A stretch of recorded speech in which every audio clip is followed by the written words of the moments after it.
Teman-teman sekalian yang dirahmati Allah Subhanahu wa taala, yang semoga selalu dijaga hatinya oleh Allah Subhanahu wa taala agar selalu thiqah billah, agar selalu percaya dan yakin kepada Allah Subhanahu wa taala. Karena kelemahan kita itu berawal saat kita mulai meragukan Allah. Dalam segala dinamika hidup, kita selalu butuh Allah. Kita butuh Allah ketika Allah kasih kita ujian. Bahkan tetap kita butuh Allah ketika Allah kasih kita nikmat. Kalau kita butuh Allah saat diuji, agar kesabaran kita terjaga. Karena orang yang tidak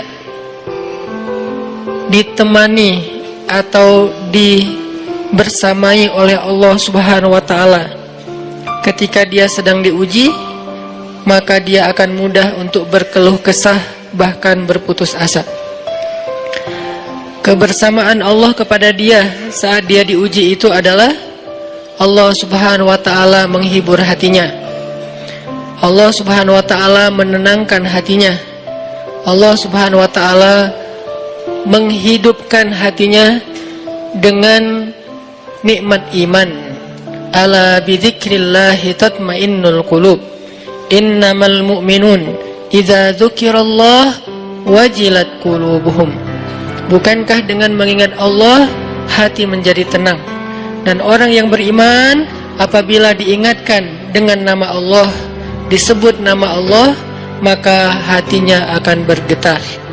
Ini bentuk Allah membersamai hambanya ketika dia dalam keadaan diuji.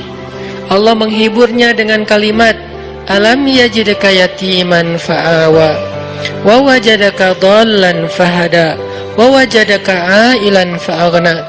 Allah menghiburnya dengan kalimat, inna a'tainakal kautsar.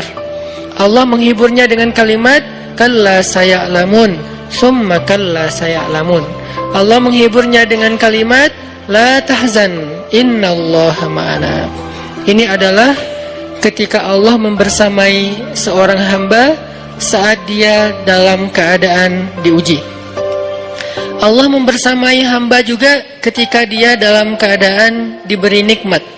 Karena tanpa itu, maka seseorang akan jatuh justru kepada dosa-dosa karena dia mendapatkan banyak kenikmatan hidup. Kalau Allah Subhanahu wa taala tidak menjaga dia saat dia diberi nikmat, maka nikmat itu justru menjadi jalan bagi dia untuk terjerumus kepada banyak dosa. Justru nikmat itulah yang menjadi penghalang bagi dia untuk mengingat Allah. Karena dia sibuk menikmati hidupnya, akhirnya dia terhalang dari mengingat Allah tepat waktu. Sibuk menikmati hidupnya, terhalang dari Allah untuk bangun tengah malam. Karena dia tidurnya larut. Kenapa tidur larut? Karena terlalu banyak yang harus dia nikmati sebelum tidur. Dia bisa makan-makan, dia bisa jalan-jalan, dia bisa ngopi, dia bisa ketemu teman, dia bisa belanja. Bahkan dia nunggu midnight sale untuk bisa menghabiskan nikmat yang Allah kasih kepada dia.